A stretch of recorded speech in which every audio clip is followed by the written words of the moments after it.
Nou vriende, goeiemôre, ons is die Here en dankbaar dat ons andermaal weer kan saam wees so rondom die woord van die Here. Ons is dankbaar dat die Here vir ons uitgespaar het.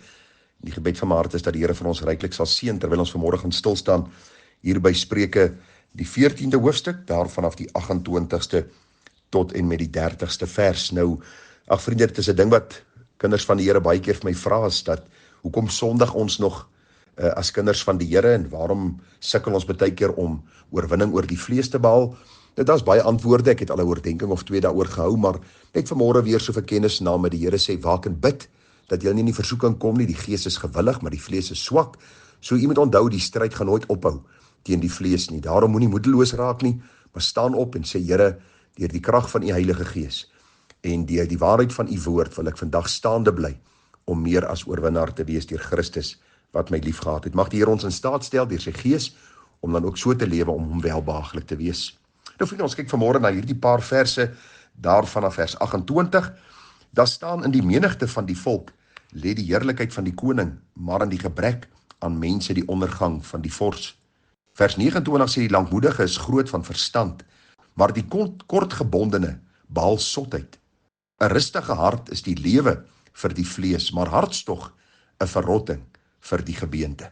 Dis baie diep verse hier, die groot waarhede wat dit bevat, en kom ons val weg by die eerste vers wat sê, in die menigte van die volk lê die heerlikheid van die koning, maar in die gebrek aan mense die ondergang van die vors. Nou vriende, wat hierdie vers eenvoudig vir ons sê, en u sal met my saamstem, daar staan eenvoudig, 'n koning sonder mense om oor te regeer, is eintlik niks seggend nie. Het help nie, jy's 'n koning van 'n land, maar daar's nie mense nie, of jy's 'n koning en jy dra kroon, maar daar's niemand oor wie jy heers nie.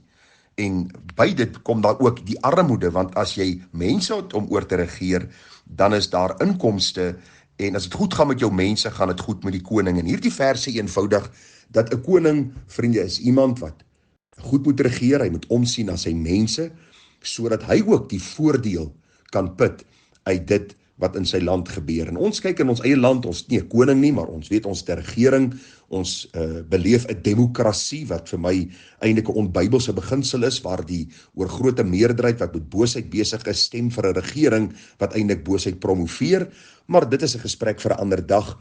Wat ons hier sien is dat as die leiers in 'n land nie sorg vir die mense in die land nie, dan gebeur dit dat die leiers ook naderhand swaar kry. En is eintlik maar iets wat soos 'n wisselwerking plaasvind. Daarom is dit belangrik, en ek het daaraan gedink, vriende, dat dis soos 'n voertuig wat jy in jou motorhuis het, maar hy het nie bande nie en hy het ook nie 'n engine nie. So hier staan die bakwerk, dit beteken vir jou niks nie. Jy kan nie met dit ry na die checkers toe nie, jy kan nie jou inkopies gaan doen nie, jy kan nie gaan kuier by mense nie. Jy het 'n kar miskien op jou naam, maar hy beteken vir jou niks nie.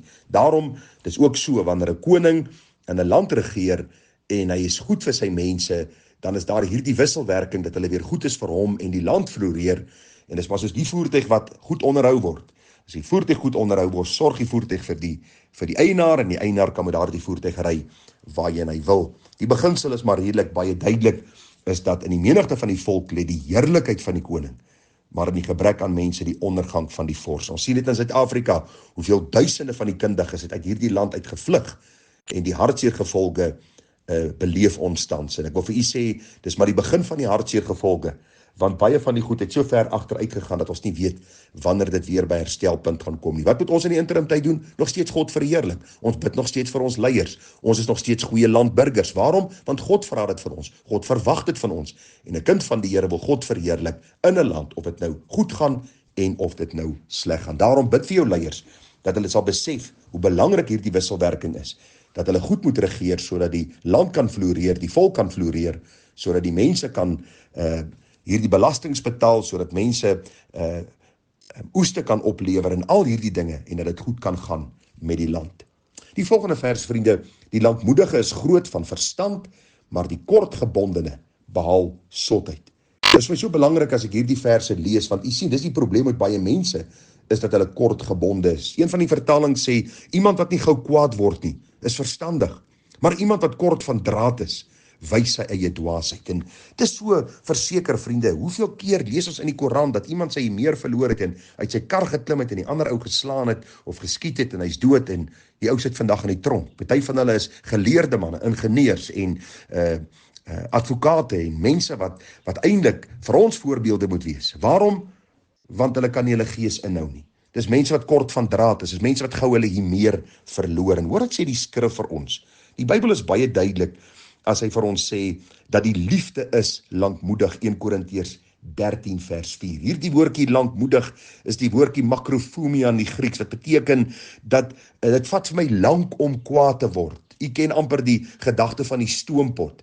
Die vleis is binnekant en die vleis kook doeksag en later hoor jy die geluid dat daardie stoompot jou waarsku dat die kos gaar is. En die Bybel sê ons moet lank wees voor ons dan hierdie stoom uitblaas, voor ons hierdie gesindheid openbaar van dwaasheid, waar ons uitvaar teenoor mense en vir hulle presies sê wat ons dink. Want Galasiërs 5:22 aan die ander kant sê, die vrug van die gees is lankmoedig.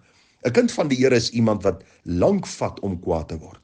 En die Bybel sê vir ons, as ons dink aan die Here Jesus, en ons dink aan die apostel Paulus, en die swaar kry wat hulle beleef het, en die vervolging wat hulle beleef het, en die gesindheid wat hulle openbaar het, sê die Here vir ons in Matteus 11:28-30, kom en leer van my, want ek is sagmoedig en nederig van hart. Hierdie woordjie sagmoedig, lankmoedig, het baie ooreenkomste. Die gedagte is net om my gees onder beheer te hou. Ek moet nie gou kwaad word nie, vriende.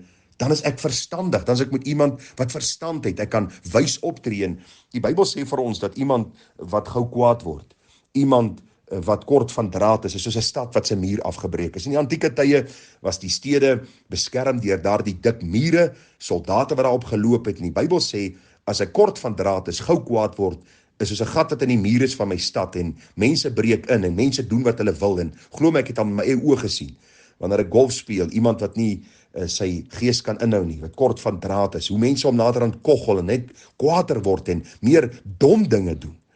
En daarom kom ons bid die Here, Here help my, dat ek my gees kan inhou, dat ek nie kort van draad sal wees nie, want dan gaan ek dwaasheid begaan. Wanneer ek op die nasionale paaie bestuur met my motorvoertuig, dat ek die minste sal wees, sodat ek U kan verheerlik en ook so by my huis kan aankom en nie later spyt sal wees oor dinge wat ek gesê het en gedoen het, en later hartseer gevolge beleef nie. Die laaste vers vir vanmôre is vers 30 wat sê, 'n rustige hart is die lewe vir die vlees, maar hartstog 'n verrotting vir die gebeente.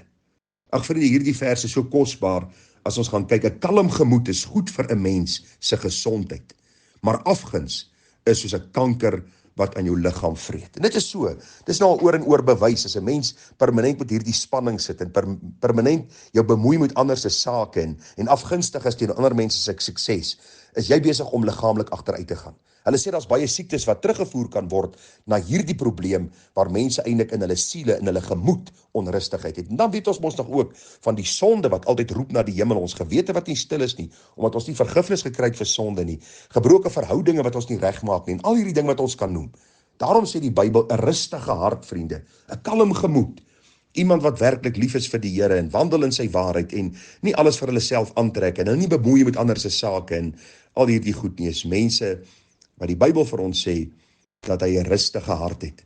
Dit is vir hom lewe, dit gee vir hom gesondheid, dit gee vir hom blydskap. Maar iemand wat afgunstig is, iemand wat altyd op ander mense, ek wil amper sê afgunstig en jaloers is en poog om hierdie mense te ondermyn, is iemand wat innerlik, maar ook later uiterlik die gevolge daarvan sal beleef. Want die Bybel sê, hartstog is 'n verrotting vir die gemeente.